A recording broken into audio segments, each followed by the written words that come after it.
మనిద్దరం జల్లెడ వేసి గాలించి ఎలాగైనా సుబ్బలక్ష్మిని పట్టుకోగలిగితే ప్రాబ్లమ్స్ అన్నీ సాల్వ్ అయిపోతాయిరా. ఇంకా కొత్త ప్రాబ్లమ్స్ మొదలవుతాయి.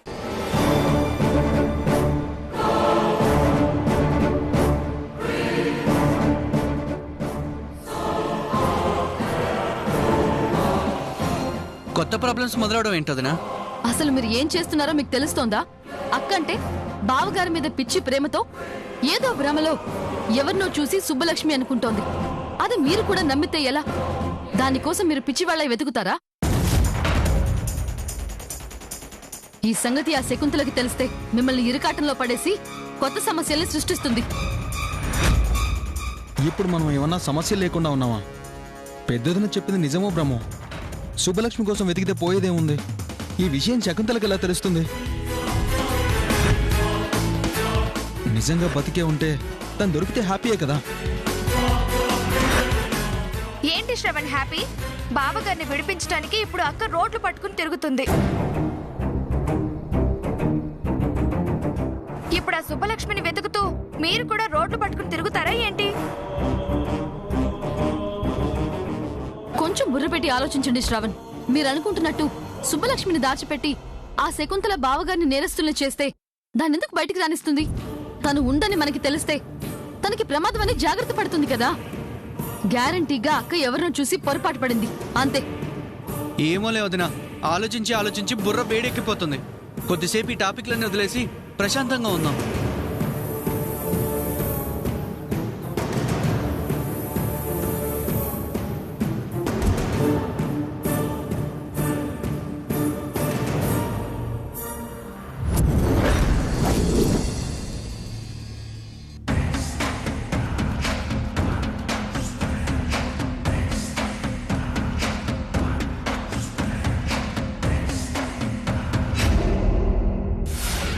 నీ తప్పు ఒప్పుకొని నా భర్తని క్షమించమని అడిగే రోజు తప్పకుండా వస్తుంది.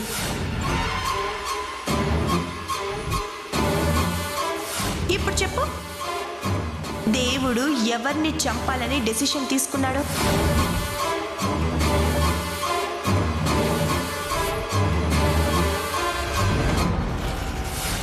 నువ్వు అంతమైపోవడం ఖాయం. ఇక లాభం లేదా. రామరాజు కుటుంబాన్నంతటినీ రోడ్డు మీదకి తీసుకొచ్చి చెల్లాచెదురు చేయడానికి వెంటనే మరో అడుగు ముందుకు వేయక తప్పదు.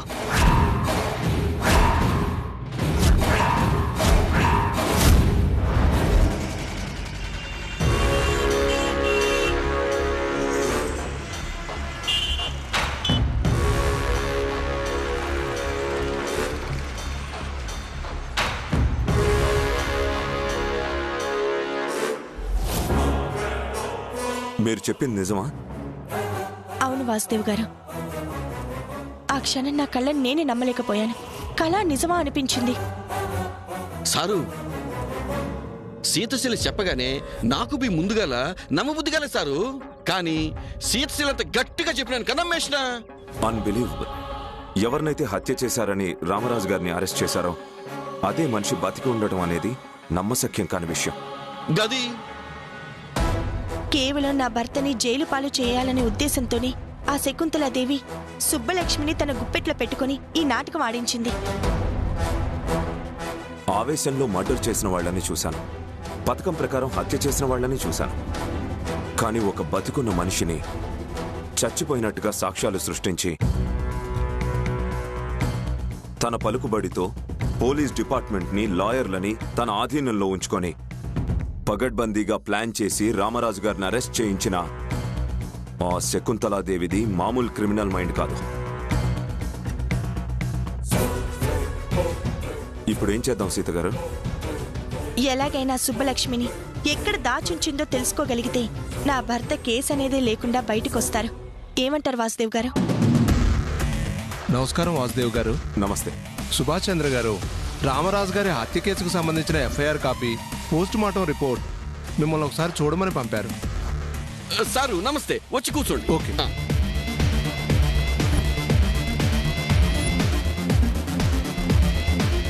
చూసారా వాసుదేవ్ గారు, ఆ శకుంతలాదేవి ఎంత కిలాడీనో. బ్రతుకున్న మనిషికి సంబంధించిన డెత్ రిపోర్ట్స్ కూడా క్రియేట్ చేసి పంపించారు.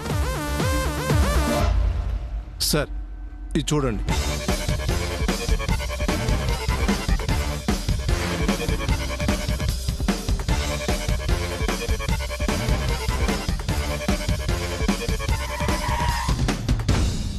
మీరు చెప్పినట్టు వేరే డెడ్ బాడీ పోస్ట్మార్టం రిపోర్ట్ని సుబ్బలక్ష్మి పేరు మీద క్రియేట్ చేసి పంపినట్టున్నారు.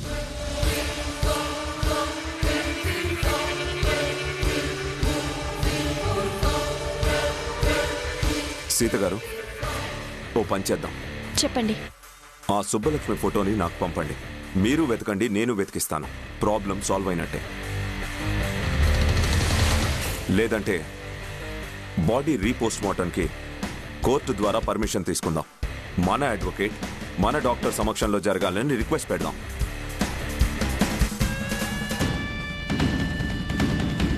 అప్పుడు ఖచ్చితంగా వాళ్ళ మోసం బయటపడి సుబ్బలక్ష్మి ఎక్కడున్నా కోర్టు ముందుకొస్తుంది.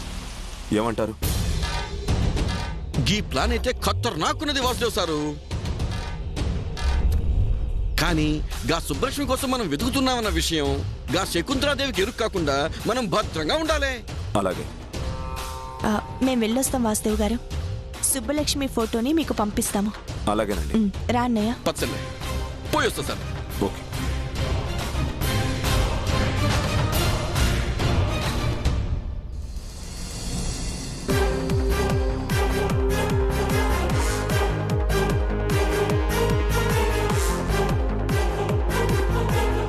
సెల్లె, నాకైతే ఆ శకుంతలాదేవి ఇంట్లో గా సుబ్బలక్ష్మి ఉన్నదని నాకు అనిపిస్తలే సెల్లె. ఎందుకంటే ఆడే ఉంటే మనం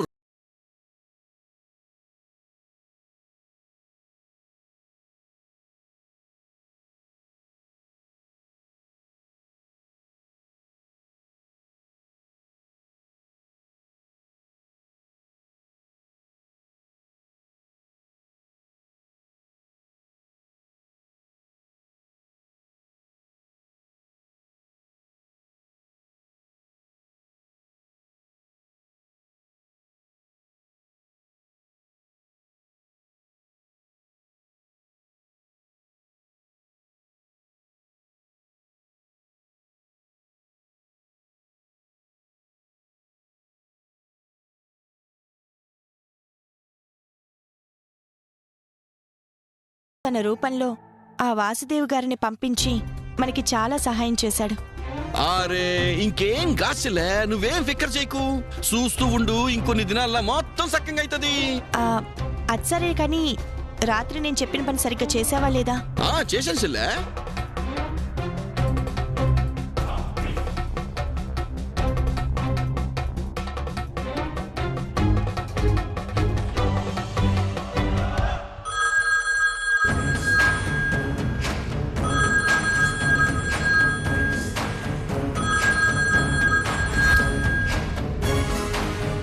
హలో, నమస్కారం అమ్మా. నా పేరు యాదమ్మ. నేను వెంకట సుబ్బలక్ష్మి వాళ్ళ అమ్మనమ్మా. మా అమ్మాయికి ఎన్నిసార్లు ఫోన్ చేసినా ఫోనే కలవట్లేదమ్మా. ఒక్కసారి ఫోన్ ఇస్తారా అమ్మా? తనతో మాట్లాడాలి. ఎవరు నువ్వు? ఎవరికి ఫోన్ చేసి ఎవరి గురించి అడుగుతున్నావు? ముందు ఫోన్ పెట్టే. అమ్మా అమ్మా అమ్మా,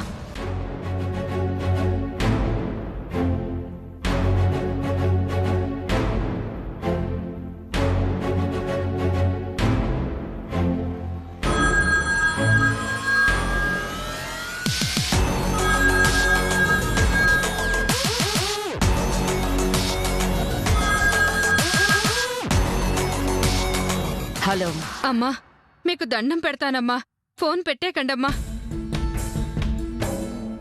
ఒక్కసారి మా సుబ్బలక్ష్మితో మాట్లాడాలమ్మా. ఆ సుబ్బలక్ష్మి ఎవరో నాకు తెలియదు అంటే నీకు అర్థం కావట్లేదా? అట్లా అనకండమ్మా. మీ దగ్గరికే పనికెళ్తున్నానని మా సుబ్బలక్ష్మి చెప్పింది. దాని ఫోన్ కలవకపోతే మీకు ఫోన్ చేయమని మీ నెంబర్ ఇచ్చిందమ్మా. నాకసలే ఒళ్ళు సరిగా లేదు తల్లి, బాగా సుస్థి చేస్తా ఉంది. ఒక్కసారి నా బిడ్డను చూడాలనిపిస్తుందమ్మా. నీకేమైనా పిచ్చా? సుబ్బలక్ష్మి ఎవరో నాకు తెలీదు అంటుంటే చూడాలి మాట్లాడాలి అంటావేంటి? పెద్దవారు, మీ కాళ్ళు పట్టుకుంటానమ్మా. ఎప్పుడు పోతానో కూడా నాకే తెలియట్లేదు. మీది చాలా గొప్ప మనసని మా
హలో,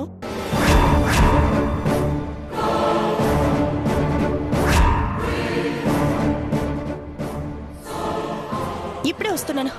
ఏమైంది చెల్లె? శకుంతల మనుషులు మన ఇంటికి వచ్చారంట. శ్రవణ్ ఫోన్ చేసి చెప్పాడు. వెళ్దాం పదన్నయ్య. పచ్చలే యాదమ్మ, నువ్వేం భయపడకు, నువ్వు ఇంటికెళ్ళు. పదన్నయ్య.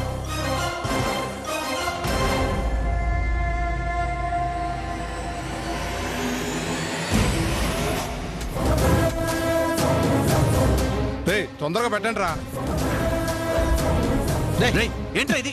మిగతా సామాన్ కూడా బయటేయండి. ఎవరు మీరు?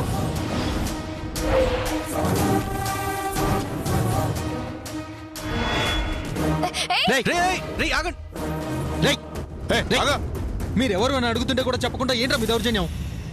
మాట్లాడకుండా ఇంట్లో చెల్లిపోండి. అనవసరంగా దెబ్బలు తినేదాకా తెచ్చుకోకండి. ఏంట్రా దౌర్జన్యం చేస్తున్నారు? కొడతారా? కొట్టండి కొట్టండి. నువ్వు ఆగరా నాని. శ్రవణ్, పోలీస్ కంప్లైంట్ ఇవ్వండి, లేదంటే వీళ్ళు మాట వినేలా లేరు. పోలీసులు వచ్చినా ఈ రోజు మిమ్మల్ని గెంటేయకుండా వదలం. ఏం రోయ్ నకరాలు చేస్తున్నారు? కరీంనగర్ చిట్టి ఈడ. నోరు మూసుకొని చుప్ చాప్గా బయటకు రాడు రే. పక్కకు తప్పుకుంటావా? నిన్ను కూడా తోసేయమంటావా? ఏం రోయ్? చిట్టి ఆగు,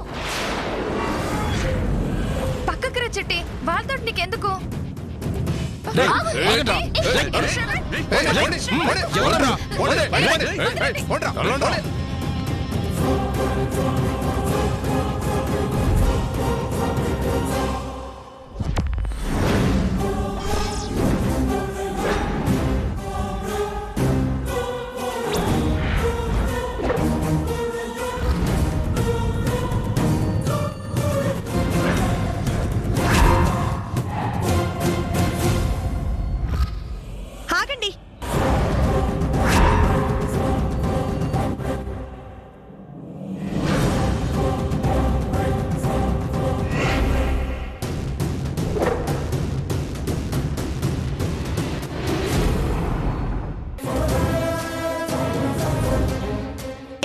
ఎవర్రా మీరు? ఎందుకు మా ఇంటికి వచ్చి దౌర్జన్యం చేస్తున్నారు? మా మేడం చేయమన్నారు. ఎవర్రా మీ మేడం? శకుంతలాదేవి గారు.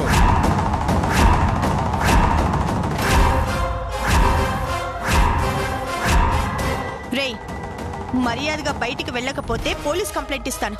ఎందుకు ఇస్తారు మేడం? మీరిస్తే మాత్రం మా అమ్మగారు ఊరుకుంటారా ఏంటి? ఇదిగోండి మా అమ్మగారికి మీరు రాసిచ్చిన ఆస్తి కాగితాలు.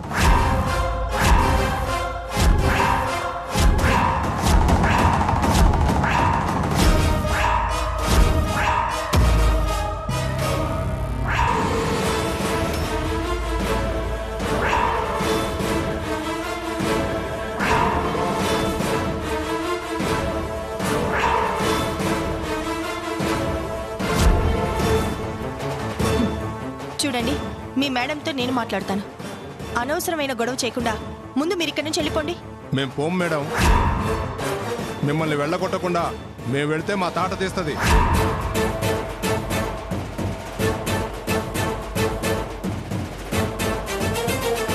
చూసావా అక్క, వద్దు వద్దు అంటే వినకుండా వెళ్ళి ఆస్తి ఇచ్చొచ్చా. ఇప్పుడు ఆవిడ మనం ఉండడానికి ఇల్లు కూడా లేకుండా చేస్తోంది. మీరు పరేషన్ కాకురి సిల్ల, ఏదో సొంచేద్దాం. ఇంకా ఆలోచన చేయడానికి మాత్రం ఏం మిగిలింది?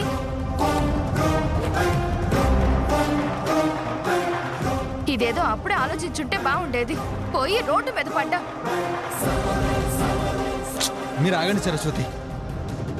వదినా, ఇప్పుడు ఏం చేద్దామంటావు?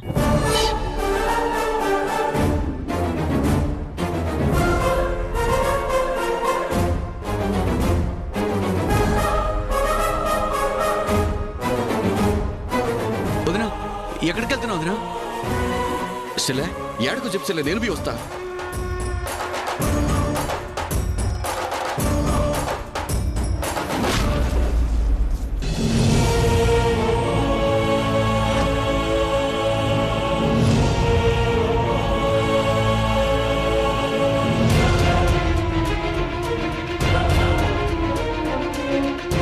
సామాన్లు తీసుకురంట్రా. చెప్తుండే అర్థం కదా.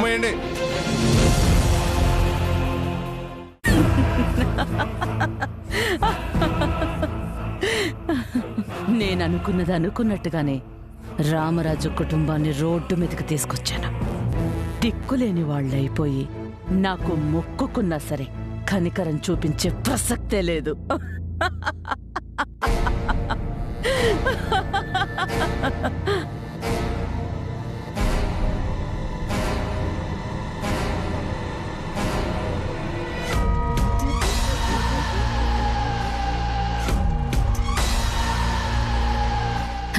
ఏం టైమింగ్ సీత నీది? ఇలా తలుచుకున్నానో లేదో ఇలా కళ్ళ ముందుకొచ్చేసావు. ఓహో, నిన్ను నీ కుటుంబాన్ని గతిలేని వాళ్ళని చేస్తున్నానని నీకు గత్యంతరం లేక నా కాళ్ళు పట్టుకుని వేడుకుందామని వచ్చావా?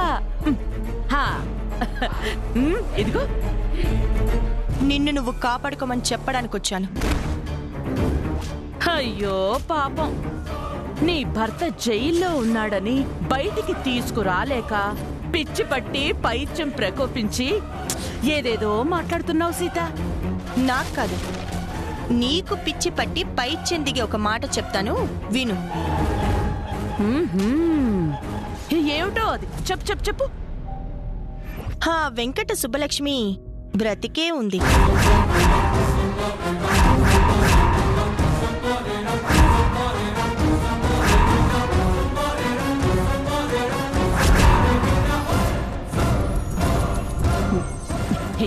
ఏం మాట్లాడుతున్నావు? చచ్చిన సుబ్బలక్ష్మి బ్రతుకుండడం ఏంటి? కలగంటున్నావా? నీ గెలిపి కక్కాలే అని చెప్తున్నాను. సుబ్బలక్ష్మిని సాక్ష్యంగా పెట్టి నా భర్తని బయటికి తీసుకురావటం, ఈ డ్రామా అంతా ఆడించినందుకు అదే జైల్లోకి నువ్వెళ్ళడం అన్నీ టక్కా టక్క జరిగిపోతాయి అంటున్నాను. అర్థం లేకుండా మాట్లాడుకో. సుబ్బలక్ష్మి బ్రతికే ఉందని నువ్వు అనేస్తే నేను వినేసి నమ్మేస్తాననుకున్నావా? ఓ పోనీ ఈ వాయిస్ ఎక్కడో విన్నట్టుందేమో, ఒకసారి వినిపిస్తాను, మీరే చెప్పండి.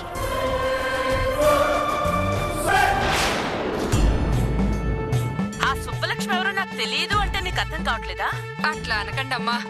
మీ దగ్గరికే పనికెళ్తున్నానని మా సుబ్బలక్ష్మి చెప్పింది. దాని ఫోన్ కలవకపోతే మీకు ఫోన్ చేయమని మీ నెంబర్ ఇచ్చిందమ్మా. నీకేమైనా పిచ్చా?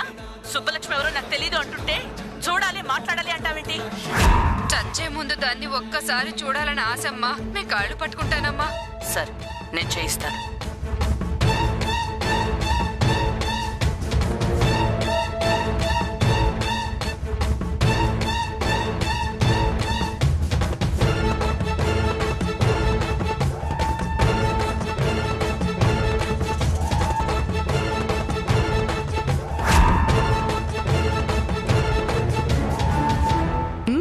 ఇప్పుడేమంటావు?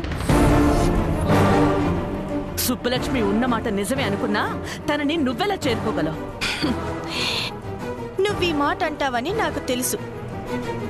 అందుకే నువ్వు దాచిపెట్టిన సుబ్బలక్ష్మిని వెతికి పట్టుకొని నా అధీనంలో ఉంచుకున్నాను.